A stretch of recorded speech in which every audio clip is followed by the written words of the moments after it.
gleaming, whose broad stripes and bright stars through the perilous fight, o'er the ramparts we watched, were so gallantly streaming, and the rockets' red glare, the bombs bursting in air, gave proof through the night that our flag was still there.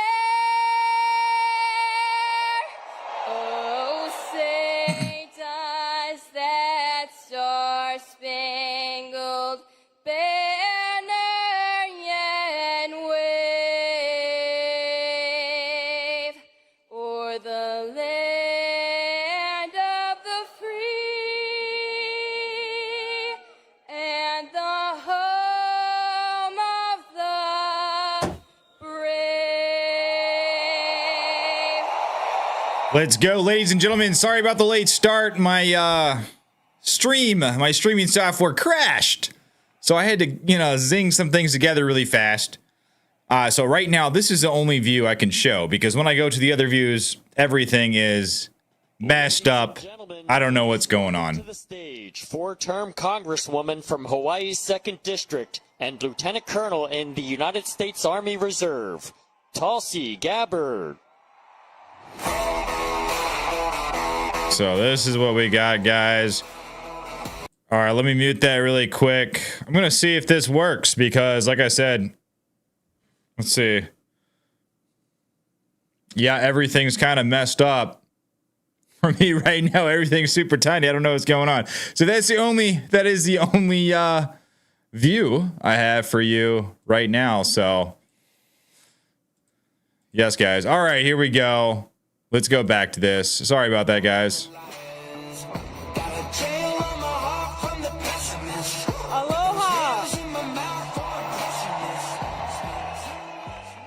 It is such a privilege to join all of you here tonight. Thank you for your patience. It's worth the wait, right?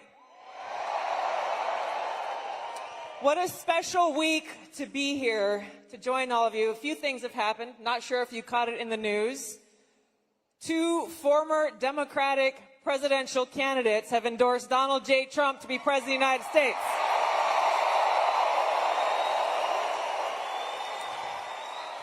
You might have heard of a guy named Bobby Kennedy Jr. And I was really proud to stand with President Trump just this past Monday to announce my endorsement and support for him in front of thousands of my National Guard soldiers and airmen, fellow soldiers and airmen.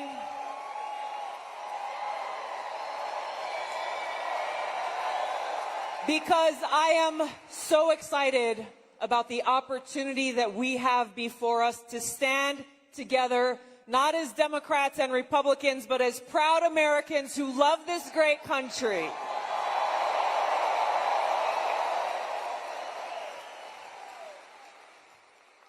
There's a lot of work to be done. The stakes could not be higher than they are right now. President Trump is going to talk about, and we'll have a conversation about why these stakes are so high and how he and he alone is the candidate to lead us toward that path of peace, prosperity, and freedom. Join me in welcoming the next president of the United States, President Donald J. Trump. Let's go, let him hear it.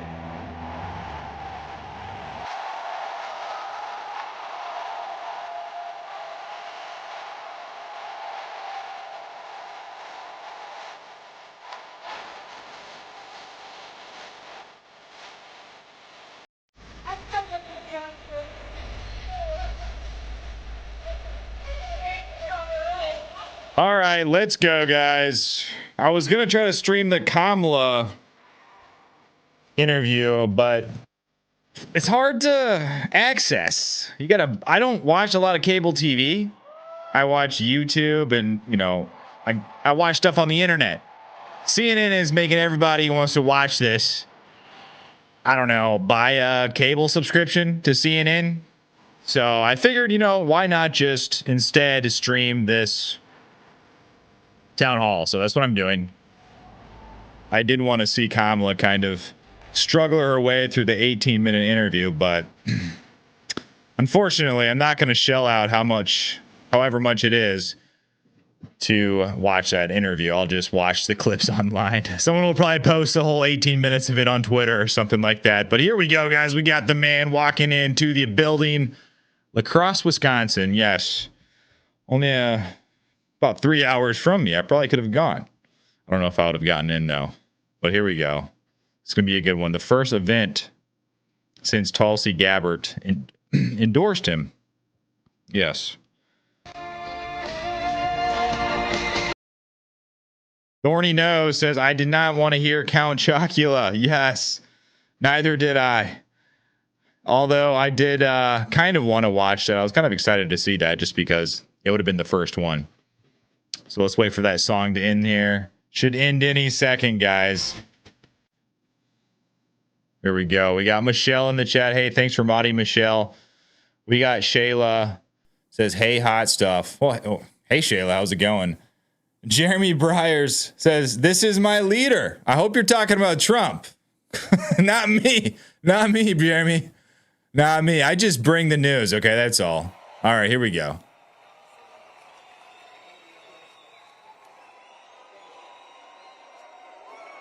Thank you. USA, USA. USA. We love our country. We love our country, don't we? It's amazing. And it's a great country, but we have to take it back because our country's not feeling so well nowadays, and we're going to bring it back, and we're going to make it healthy and beautiful and better than ever. And it's really, this is some crowd, and you can duplicate the crowd outside.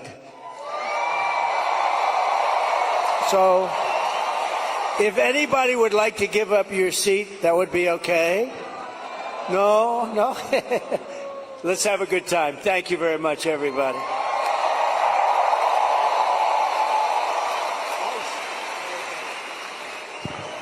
That song gets me fired up every time. So great. Lee Greenwood is so great. Great guy, too. Well, thank you, Mr. President. Thank you. This is a very special evening for us all to have a conversation about some of the real issues that are facing Americans across the country and that don't get talked about often enough. And I want to start with one that's very personal to me, hard to talk about sometimes. This is only the second time I've spoken about it publicly, but my husband and I were married almost 10 years ago. We wanted to start a family. We were very excited about it. Unfortunately, it was very difficult. We were not successful in trying to get pregnant. For us, IVF seemed to be the only option and the last resort. As you know, it's a pretty difficult process. It's very, very expensive. I was in Congress at the time, traveling. I would carry the medicine that I had to administer shots to myself sometimes in an airport bathroom. And ultimately, the most difficult part was every time going to the doctor for another transfer and hoping that it would result in a positive pregnancy test, and then being heartbroken over and over every time that test came back negative. Now, I know some of your opponents, your political opponents, are saying that you want to ban IVF. While it didn't work for us, it's worked for a lot of families. And I just know that there are women and couples in this crowd, or those who are watching here tonight, who may be going through this same struggle and are concerned about being able to have this option, either because they might not be able to afford it, or they're concerned that it just may not be available. And I'd love for you to talk to them about how they should feel.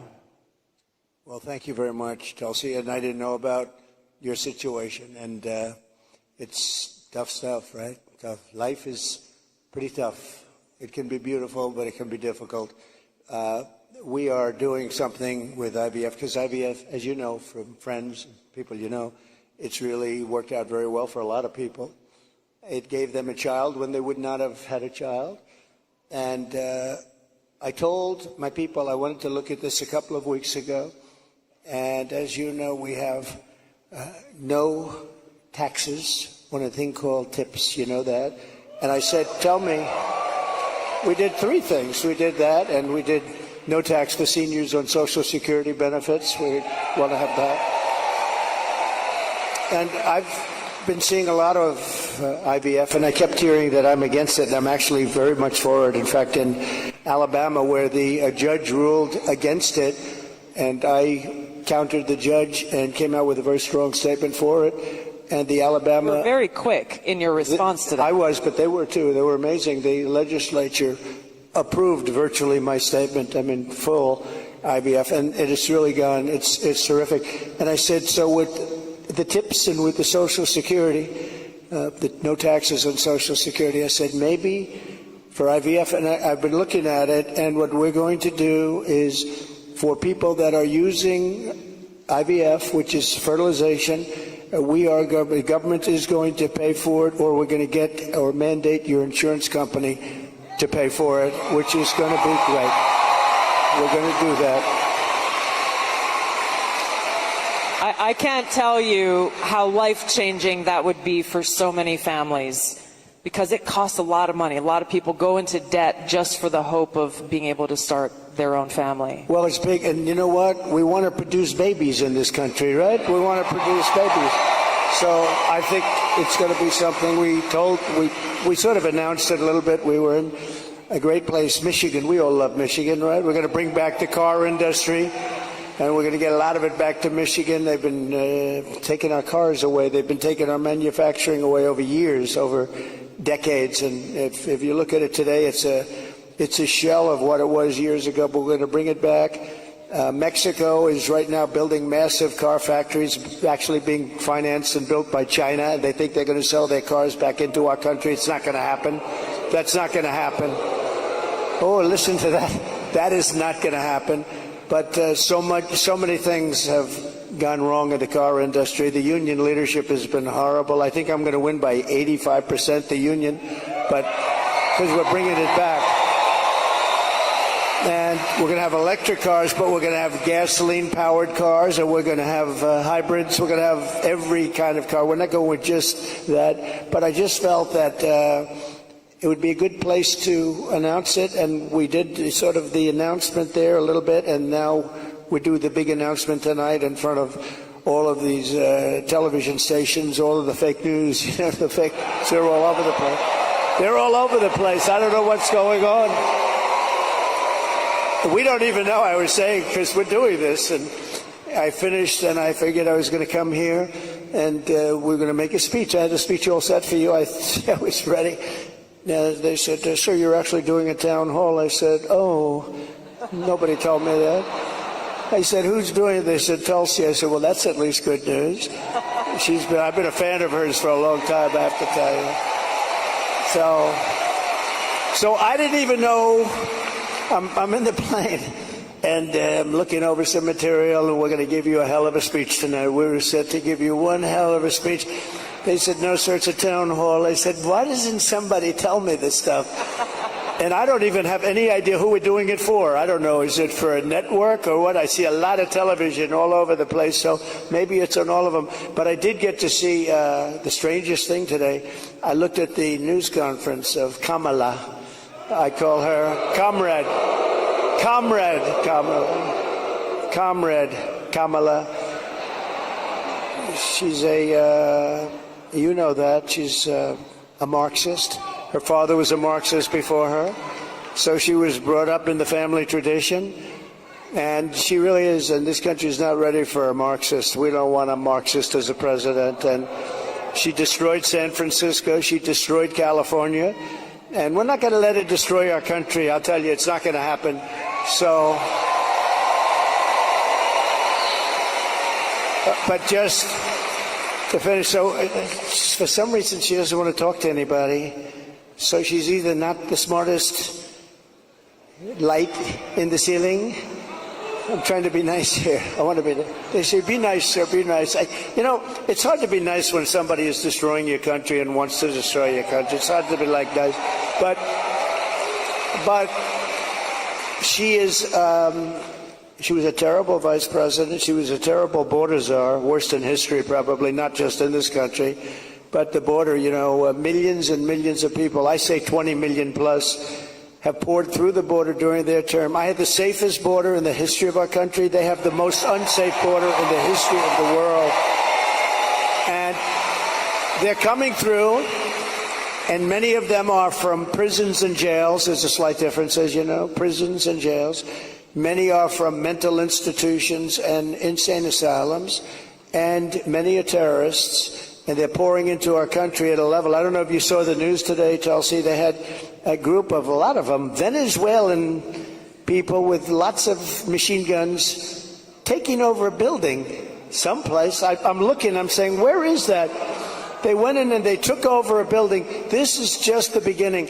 They're taking their criminals from all over the world, not just South America, not just Venezuela, which you've been reading about.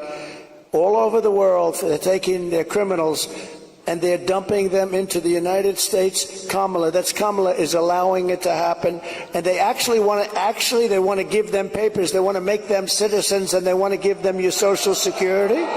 They want to give them your Medicare, and your Social Security will collapse under her. I'm the one that's going to protect the Social Security. But they're coming. I will totally protect, as I did for 4 years. And there was no age increase. There was no anything. We're going to protect. They destroy you with inflation, and then they want to destroy your Social Security. It's not going to happen. But this is going to be the most important election in the history of our country. So I just want to say that it's an honor to be with you tonight. It's a forum that's very different because I have no idea who the hell is broadcasting it. But all we'll do is we'll talk because we're friends. I love this state. I gave them Marinette. We gave them a very big, Tulsi, we have a ship contract. And as you know, we gave Marinette yards, but we gave them a tremendous contract. They wanted it all over the country. I said, we're going to get it for Wisconsin, and it's a big one. And they're doing a great job, I understand. So we got that. And we're going to have a good time tonight. So let's go. Mr. President, you talked about immigration. We actually have Amber here who's quite concerned about that, and she's got a question for you. Mr. President, hello. My name is Amber, and I'm from Cameron, Wisconsin. I have 3 beautiful children, and I'm torn on who to support. My youngest daughter is here tonight. My oldest son is 18, and he just started trade school this week. Very proud of him. My concern is that illegal immigration is threatening opportunities for my children. I worry that it's taking away jobs from Americans. I'm wondering, what will you do about that? All right, well, it's great. I think I'll stand up and... Do you mind if I turn around? Thank you, Amber, very much. And you're right. I'll tell you, we have the people that I'm talking about. They're pouring in at levels never seen before. They're coming in by millions and millions, and a lot of them are taking the jobs for the black population, the Hispanic population, and unions are going to be very badly affected because, and I was talking to some of the union heads who I actually do get along with, but they're very concerned about it because the jobs that are, the people that are coming in are just taken, and it's going to start with the black population. African Americans are losing their jobs, and I don't know if you heard the latest statistic that of the jobs that these people created, which is very little, every single job was taken, about 107% was taken by illegal immigrants. There's been no job creation from them. The jobs were filled by illegal immigrants. With all of that being said, I want to give you a very positive answer. We're going to win this election.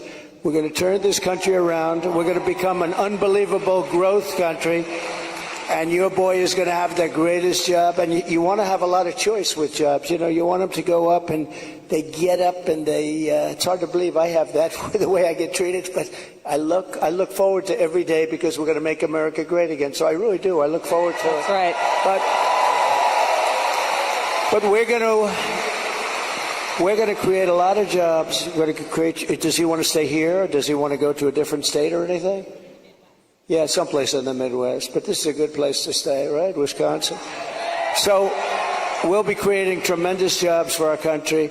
And we're also turning away. You know, we're going to be closing the border, really closing it. By the way, did you see? So Kamala was for defunding the police. She was for open borders. She was for everything that you're not against. I could go through 14 different. She's changed on every single one of them. In fact, I think we should see the man in the red hat and the beautiful woman in the red hat says, "Make America Great Again." Perhaps we should give Kamala a "Make America Great Again" hat, right?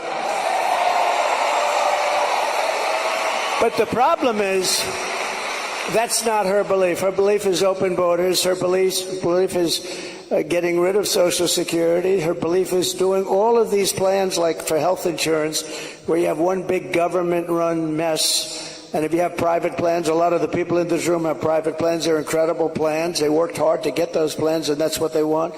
But with her, she wants to have, it's really a communist type of government. And I just saw her, Tulsi, she was sitting behind a desk doing this interview. And I said, Dana Bash, you could make yourself big tonight. All you have to do is be fair. I haven't seen the questions, but they gave out a sample. In fact, she's going to be on later on tonight with a taped. It was a taped. We're doing it live. Why are we doing it live and she's doing it taped? But that's right. He's real. But she was sitting behind that desk, this massive desk, and she didn't look like a leader to me, I'll be honest. I don't see her negotiating with President Xi of China. I don't see her with Kim Jong-un like we did with Kim Jong-un. So we're going to have to see what happens. I'll tell you what, November 5th is going to be the most important day in the history of this country.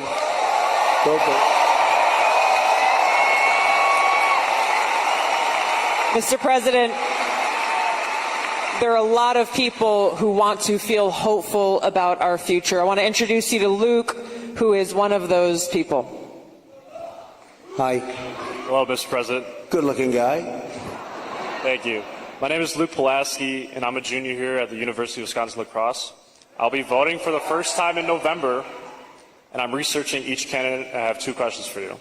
First, as I've been living on my own and buying my own gas and groceries, I have noticed that everything has become more expensive.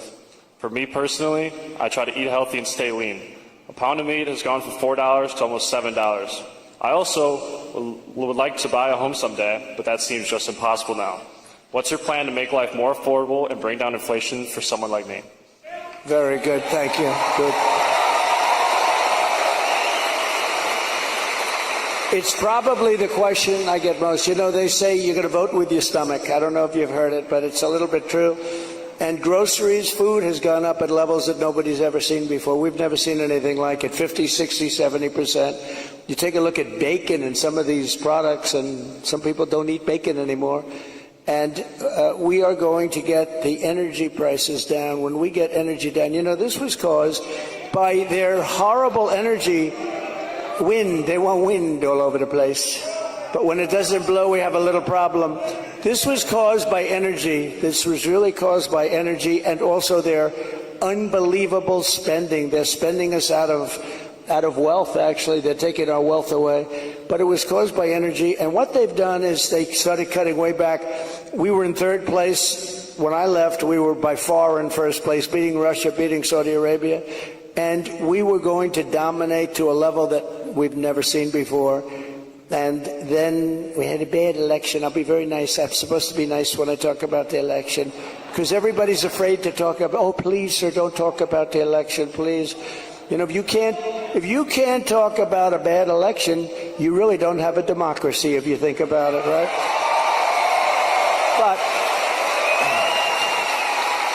But what they did, Tulsi, is they took back the oil production. the oil started going crazy. That started the inflation. Then they went back. They said, go back to where Trump was. The problem is that we would have been 3 times that level right now. We would have been so dominant over Russia and Saudi Arabia. Look, Saudi Arabia, Russia, a lot of oil. We would have had more. You know, we had something in Alaska, Anwar, that I created. I mean, Ronald Reagan wanted it. You remember? Ronald Reagan wanted it. They all wanted it. And I got it approved. Nobody was able to get it approved. I got it approved.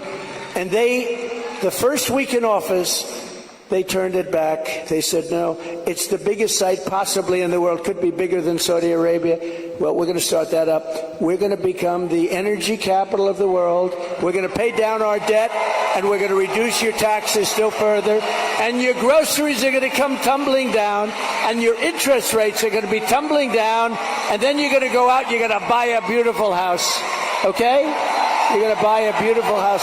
That's called the American dream. The American dream. Thank you. Mr. President, I want to ask you a question about national security, but first I think it's important to point out what Luke is talking about: the cost of groceries, the cost of gas, the cost of housing, mortgages, rent. Everything has gone up. Kamala Harris's plan that she's announced is government price controls. I think it's important to touch on, you just laid out your plan. What's going to happen if Kamala Harris institutes price controls? So that's a communist plan. It's never worked. And it's been tried by others. Believe it or not, Richard Nixon tried it. A lot of people tried it. It's been tried many times, and it always leads to the same failure. Tremendous inflation, lack of product. You don't have anything. The stores are not stocked. It has never worked. It's called control. They want control. And you know, it's been so often, and everybody that comes in, they say it sort of sounds great. We're going to go price control. Actually, when she announced it, she got absolutely slaughtered by even Democrats because it doesn't work. It's a known loser. So now she doesn't talk about it. Do you notice she doesn't talk about climate change anymore? She's not talking about it. You know why? Because people don't want to hear it. They want to live a good life. They want to live a life. They don't want to stop your industry with climate change. They used to call it different things. Global warming, remember? That wasn't working because it was getting a little bit cooler. So they said, what are we going to do? We'll call it global cooling? No. So they came up with the words climate change because that takes care of everything. Climate change. The climate's changing, but according to them, we're all going to be gone in about, what do we have, 3 years left? They had 12 years, remember? So in about 3 years, let me tell you, we do have a problem, though. It's climate change, but a different kind of climate change. It's called nuclear global warming. We can say that's global warming. And if we don't have a smart president, you know, you have 5 nations now with pretty massive nuclear power. Some have very massive, including us and Russia. China's behind, way behind, but within 4 or 5 years they'll catch up. And we don't want them to catch up. Look, the biggest problem, in my opinion, the biggest problem our country has, the biggest problem the world has, is nuclear weapons. They are a destructive force, the likes of which nobody has ever seen before, and we have to make sure they're never used. We have to make sure it's not going to happen. You're exactly right. You brought up Ronald Reagan already. Ronald Reagan famously said, a nuclear war can never be won and should never be fought. And I think it's interesting you talked about climate change, Mr. President. The Democrats and Kamala Harris, they were quick to talk about how climate change is an existential threat. But what they're not talking about is the existential threat of nuclear war and World War III, which is exactly where we sit today because of the warmongers and their puppets, Joe Biden and Kamala Harris. And they don't want to talk about it because the consequence of where they have taken all of us as the American people and the world is economic hardship around the world, a destruction of our economic well-being, and an annihilation of humanity, our families, our kids, our communities around the world. There was a recent poll that YouGov did that pointed out over 60% of Americans feel that World War III and nuclear war is going to happen within 5 to 10 years. And when I heard that, I felt so sad because they're at a point where they feel like this outcome, the annihilation of the world, is inevitable. So I wanted to ask you about this because it's important that people understand what kind of leadership you bring, what you will do to stop this slide towards nuclear war and World War III so that we can feel hopeful again. Well, thank you. So, Viktor Orban, a very strong leader from Hungary, Prime Minister of Hungary, they asked him recently about what's the problem in the world. A few years ago, during my term, we had no we didn't have Israel being attacked. We didn't have Russia attacking Ukraine. And they asked him, why is it so bad now? The Middle East is on fire. So many places are on fire, and there are plenty places that could very well and very quickly catch on. What's the problem? He said, you have to bring Trump back as president of the United States. You will have no problem. He single-handedly kept things, and it's true.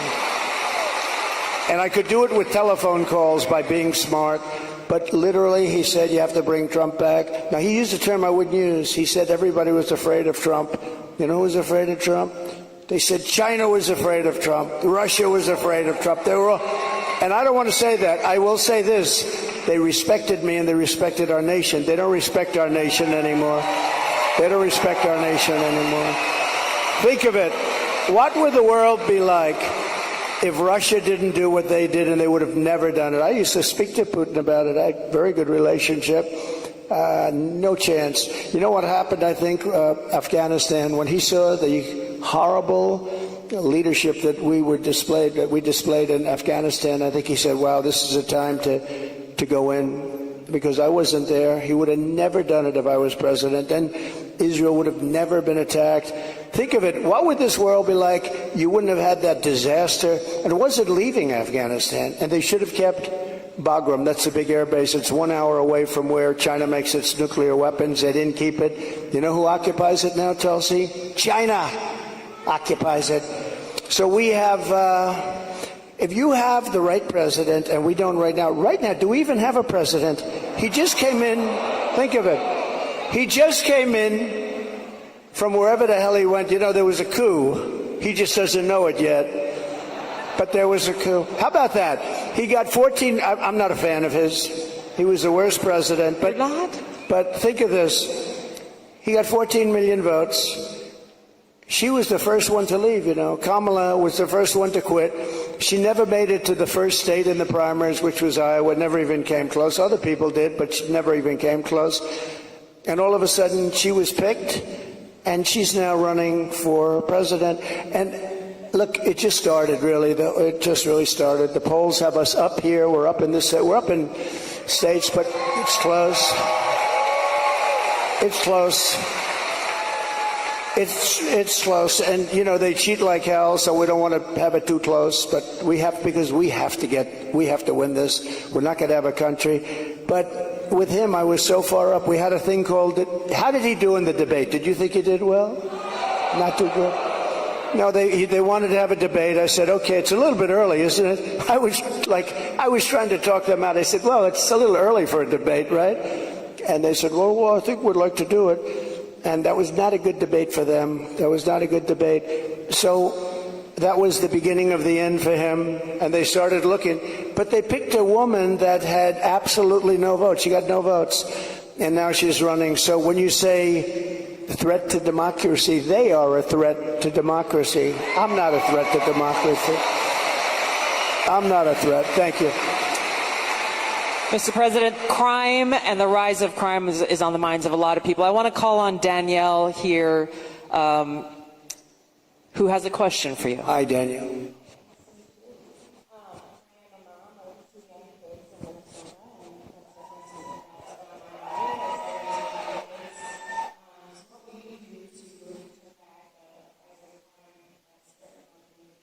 Well, you need, and you get a lot of those questions from Minnesota. But you get a lot of those questions because Minnesota, I mean, they picked this guy.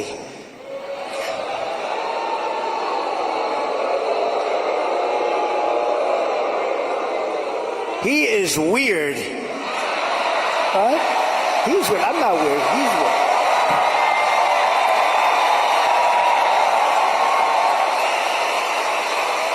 No, he's a weird guy. Smart. He's a weird dude. You know, see, they Top come up student. with sound bites.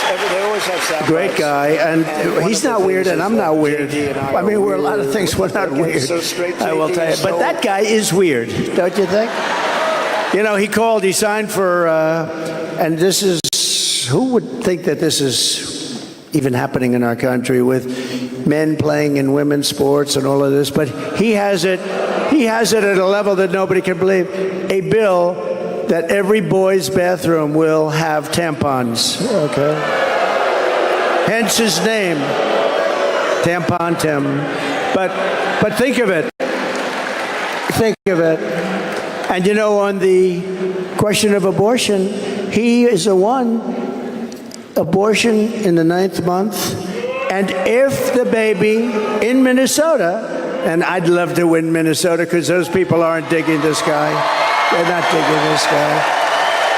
But think of this.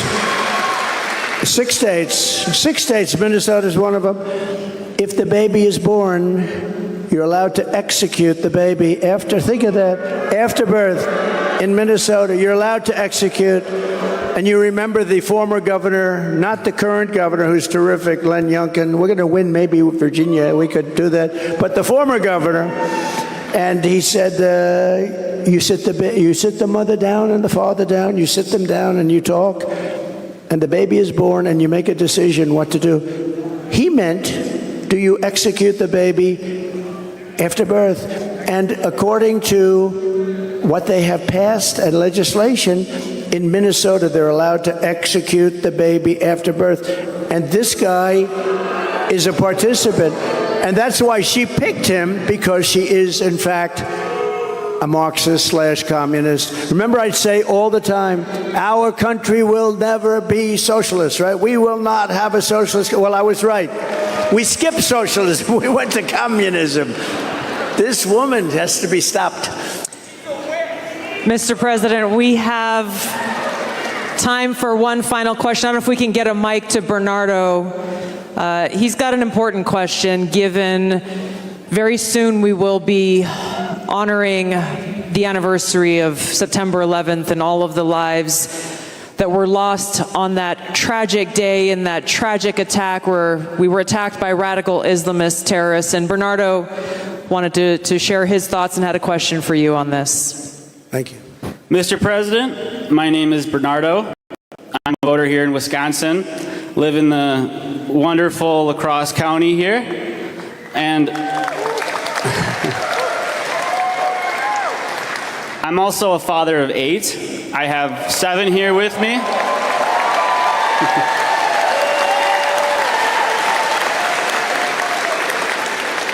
And it's the anniversary of 9/11 is coming up. I'm concerned that we're more vulnerable now than ever. And we have a Democrat nominee who doesn't even want to say the words, says we shouldn't say the words, radical Islamic terror. How are we going to protect America from a terrorist attack? First of all, it's a great question. And, you know, we have radical Islamists pouring into our country along with everybody else right now. They're coming in at levels that nobody's ever seen before. We kept them out. We had 1 year where Border Patrol put down, it was, I believe, 2019, where they, and I don't believe this, I don't believe it's right, but I'll take it. They said 0 came in 20, that was my term, 0. Now we have thousands. I'd like to say that was true. It's probably not, because I can't imagine that. But we were very tough on that. Now they have thousands and thousands coming in, along with the prisoners and along with the crime. And remember, a lot of these countries like Venezuela, their crime is way down because they've moved their criminals into our country. It's not even believable.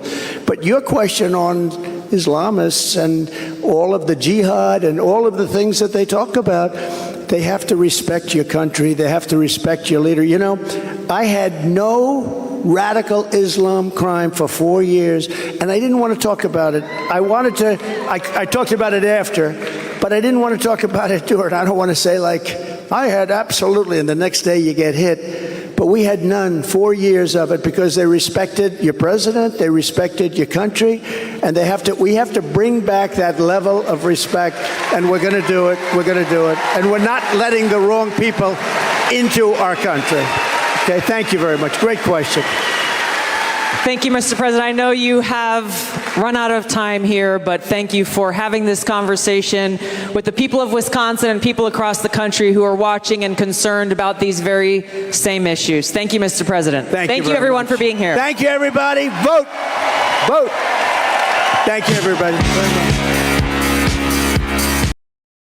All right, ladies and gentlemen, there we go. There is Donald Trump's town hall in La Crosse, Wisconsin. What did you guys think? What did you guys think of Donald Trump's town hall in La Crosse? Of course, he just mentioned.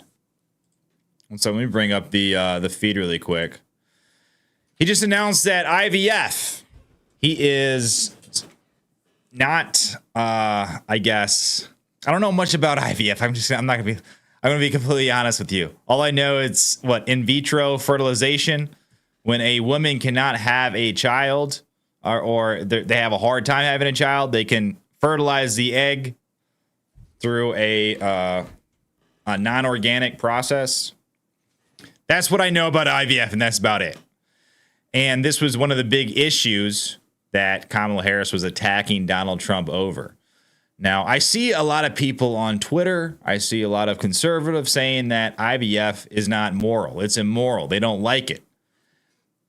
Guys, I don't know. What is the argument here? I don't see, personally, from my small bit of research I've done, I don't see anything that I have a problem with on IVF. But maybe I'm missing something. I don't know. What do you guys think? Let's see, who do we got in the chat?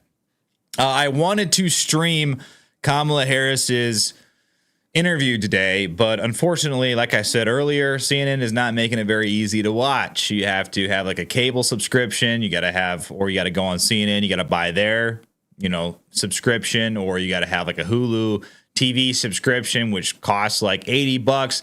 I'm not going to pay $80 just to watch this interview. So Michelle says it's the wife's egg and the husband's sperm and then replanted back into the wife's uterus. Okay. So, personally, I don't see anything wrong with that. If you're having a problem having a child, I don't see where that's an issue. I know there's a lot of people that are in an uproar about this, but I just don't get where the uproar is. Maybe because it's not technically natural. Maybe that's why some of these conservatives are ultra conservative, where they think even in a case like that, you should just buckle down and just, I guess, accept your fate. I don't know. I guess we have technology for a reason. That's where I stand on it. So the IVF thing, I think, is a kind of a strange thing to take a stance on for conservatives. But, if that's what you believe, that's what you believe. But he is very correct about the abortion thing after a certain time. Late-term abortions exist, and it's pretty sick stuff. But who else do we have in the chat? We got some of my great members. We have Christy. We have Raven Wings. We have Jeremy Byers, not Briars, in the chat. And let's see, who else? And of course, we have Michelle, my mod. Thank you, Michelle. But ladies and gentlemen, that went a little bit shorter than I thought. I thought it was going to go at least an hour. It went almost an hour. Well, about 40 minutes. But if you haven't yet, hit that subscribe button. I go live every morning around 9 a.m., 6 days a week for my just my update, my live stream. I think you'd enjoy it. So make sure you hit that subscribe button, smash that like button. And also, if you'd like to support the show, down below in the description, I have my link for my membership. But thank you guys for watching tonight. I'll see you tomorrow morning, 9 a.m. on the next one. God bless.